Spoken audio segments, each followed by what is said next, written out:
Salut, j'espère que tu vas bien. Alors dans cette vidéo, je vais te parler d'autodiscipline parce que l'autre jour, j'ai eu un mail d'une personne qui m'a demandé « Mélou, comment s'autodiscipliner de manière concrète ?»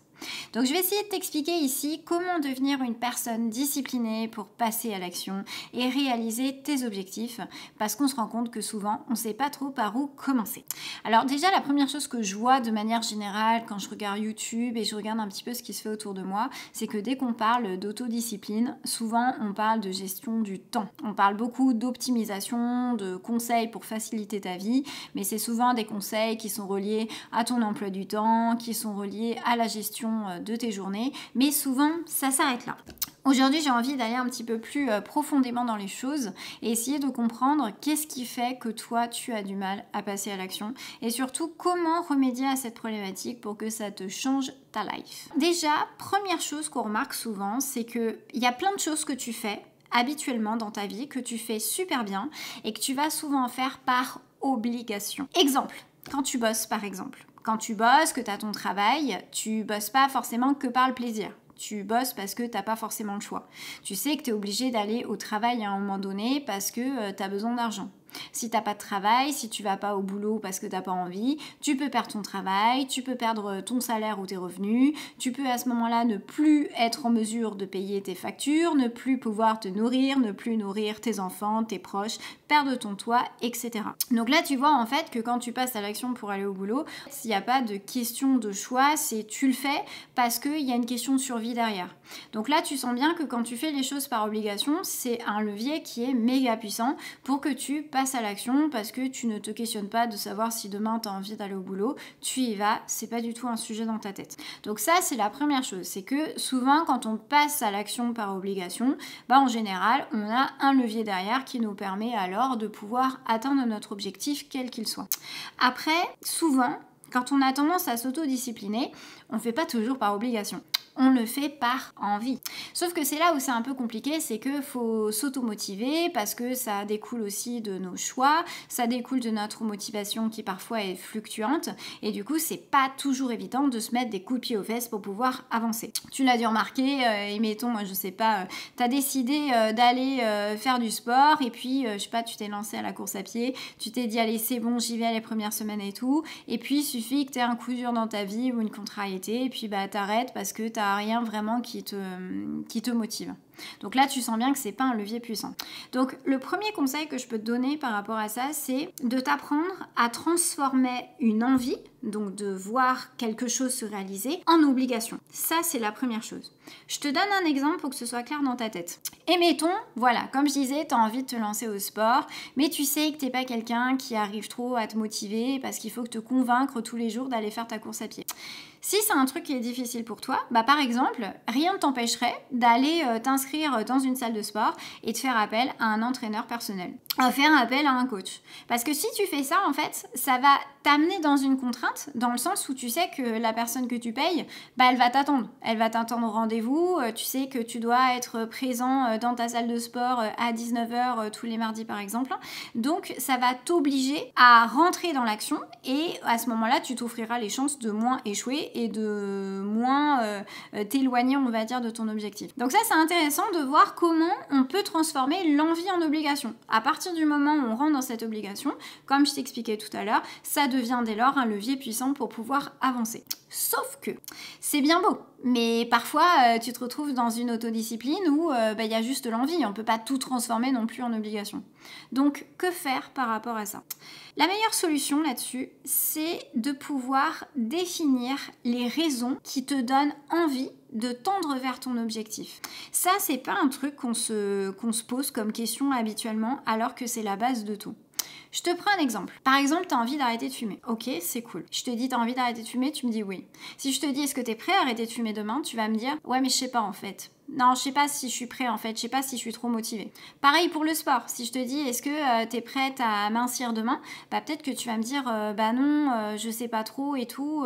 Voilà, tu vois, des fois on n'est pas forcément très motivé, on a envie de tendre vers quelque chose, mais après c'est sans plus. Sauf que si je rajoute une raison hyper forte à ça, du style ouais, bah si tu perds du poids, je te donne 1 million d'euros. Évidemment que tu vas dire oui. Parce que la raison, elle est suffisamment percutante chez toi pour qu'à un moment donné, ça soit un moteur pour toi pour avancer et suivre ton objectif. Donc c'est ça qu'il va falloir que tu recherches impérativement. C'est de trouver les raisons pour lesquelles tu souhaites aujourd'hui atteindre ton objectif. Et c'est pas juste une raison pour se dire une raison, c'est d'avoir plusieurs raisons. Parce qu'une seule raison, souvent, ça suffit pas, tu vois. C'est avoir des raisons, enrichir tes raisons, développer tes raisons, faire en sorte que tes raisons ont suffisamment de poids pour que tu puisses alors passer à l'action, ni plus ni moins.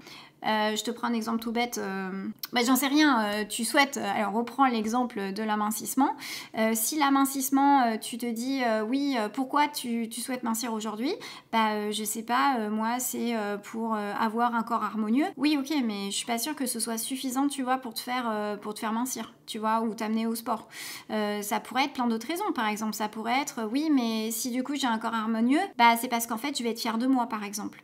Ça peut être un moteur, par exemple, ou ça peut être je décide de perdre du poids parce que je commence à avoir de gros problèmes de santé et je sais que si je me ménage pas, je risque d'y laisser ma peau, tu vois, par exemple.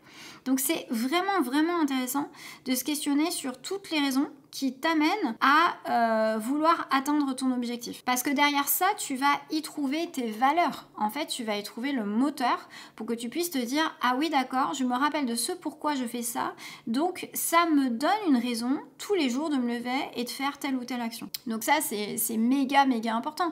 Je te prends un autre exemple. Je sais pas, moi, je décide demain d'être thérapeute, mettons, et que je te dis ouais, ok, pourquoi tu veux devenir thérapeute et monter ton business? Parce que j'ai envie d'être indépendante.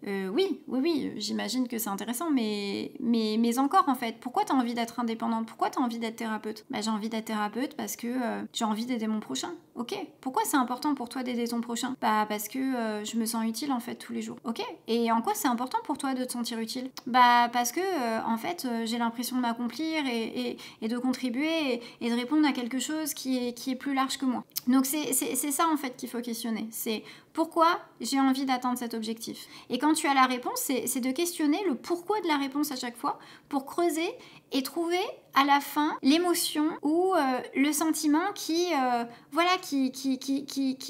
te stimule et qui te fait dire à l'intérieur ok, j'y vais, on y va, on fonce quoi. Donc ça c'est très important, voilà, de toujours questionner un peu ce pourquoi, parce que y a beaucoup de personnes qui ne le font pas, qui se disent oui, j'ai envie de mincir, oui, j'ai envie de réussir dans ce taf, oui, j'ai envie de ça, mais ok, mais pourquoi en fait? Et en plus, ce qui est intéressant, c'est que tu trouveras aussi du sens à ce que tu fais. Tu vas pas juste faire pour faire mécaniquement, mais tu vas aussi trouver une profondeur au processus que tu vas mettre en place.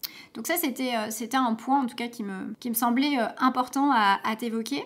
Et un autre point aussi qui est important une fois que tu as trouvé tes raisons, donc plusieurs raisons évidemment, pour que ça ait suffisamment de poids pour que ce soit un moteur pour toi, c'est aussi d'aimer le processus. Et oui, parce que quand tu passes à l'action, si tu commences à ne pas aimer le processus, ça risque vite d'être le bordel. Pareil, je te prends un exemple. Tu es sur YouTube et tu vois quelqu'un qui te donne des conseils minceurs, une nana qui est super bien galbée et tout, elle est bien foutue, tu as envie d'être comme elle et tu dis waouh, dis donc, moi aussi j'ai envie d'atteindre le même objectif. Dans un sens, c'est cool parce que cette personne, elle va t'inspirer, elle va te stimuler, mais là où tu vas peut-être pas forcément te poser la question, c'est de savoir est-ce que le processus que cette femme, elle a mis en place, est-ce que c'est quelque chose qui te convient? Est-ce que toi, tu te vois mettre en place le même processus? Imaginons que cette nana, elle a perdu du poids parce qu'elle fait de la fitness, peut-être que oui, tu peux l'idéaliser, mais si toi, la fitness, c'est pas ton truc, on fait comment? Peut-être que toi, j'en sais rien, moi, t'es peut-être fait pour l'équitation, t'es peut-être fait pour la natation, mais parfois, on se pose pas aussi la question de savoir si le processus qui découle de notre objectif, c'est quelque chose qui est en adéquation avec la personne que nous sommes. Donc c'est important, à un moment donné, de juste se questionner là-dessus, parce que parfois, on peut passer complètement à côté, et puis rappelle-toi que si le processus n'est pas quelque chose qui te plaît, tu risques pas d'être dans une certaine constance sur le temps. Si à un moment donné, tu prends pas de plaisir à faire des abdos tous les jours, ça risque d'être chaud. Hein. Je pense qu'à un moment donné, tu vas dire ouais, bah, j'en ai marre, j'ai envie de passer à autre chose, ça me saoule et tout et tout. Donc c'est très important aussi de décortiquer voilà, le processus que toi tu as envie de mettre en place pour que tu puisses dupliquer ce process continuellement dans ta vie. Ça, c'est extrêmement important. Donc bien se poser la question. C'est comme, c'est rien moi, tu regardes une vidéo YouTube et tu as une personne, alors je sais pas si tu connais, mais il est connu par des millions de personnes, alors je te parle de lui, mais d'Inox Tag, bah peut-être que tu vas avoir envie d'être aussi connu que lui, mais la question c'est est-ce que tu es ok avec le processus créatif que lui met en place sur sa chaîne YouTube? Bah peut-être pas, tu vois. Donc c'est là où c'est important aussi de pouvoir définir un objectif avec un chemin qui soit cohérent avec la personne que nous sommes. Donc ça, c'était un autre point qui me semble-t-il était super important. Et le dernier point aussi, alors c'est peut-être un bonus, mais je pense que c'est quand même important de le prendre en considération parce que ça peut aussi être une aide pour toi pour passer à l'action, c'est de parler aussi de tes projets à plein de personnes autour de toi.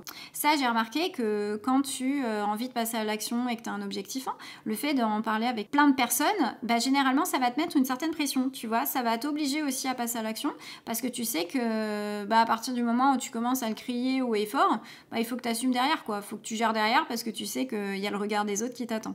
Donc dans ce sens-là, ça peut être aussi un vecteur d'amélioration dans le sens où bah, à partir du moment où tu assumes aussi ce que tu as envie d'entreprendre, bah, ça va t'engager aussi d'une certaine façon à aller jusqu'au bout de tes idées. Donc je trouvais que c'était aussi un petit conseil qui pouvait être pertinent.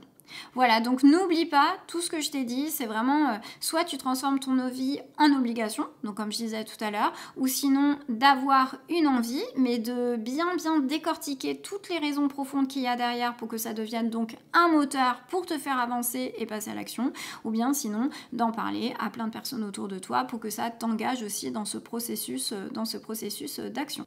Voilà, bah écoute, j'espère que cette vidéo t'a plu. Voilà, si ce genre de vidéo te plaît, n'hésite pas à me le dire aussi dans les commentaires pour que je puisse savoir ce qui te parle, ce qui fait sens pour toi, parce que bon, il y a plein de choses que je sais, mais je sais pas vraiment ce qui toi t'impacte le plus, donc n'hésite pas, voilà, si tu as envie de me faire ton retour là-dessus, ou même si tu as des questions et tout, n'hésite pas à les poster en commentaire, parce que je trouve que les commentaires aussi, ça apporte aussi de la valeur, voilà, ça apporte de l'échange, et ça peut apporter de la valeur pour chacun d'entre vous. Voilà, bah écoute, sur ces mots, bah moi je t'embrasse, je remercie toutes les personnes qui ont regardé donc cette vidéo et qui ont posté pour aussi voilà me faire en me faisant part de leur retour. Ça y est, je ne parle plus, j'arrive plus à trouver mes mots ce soir, c'est pas très grave. Et puis bah d'ici là, je te fais plein de gros bisous et je te dis à bientôt. Ciao.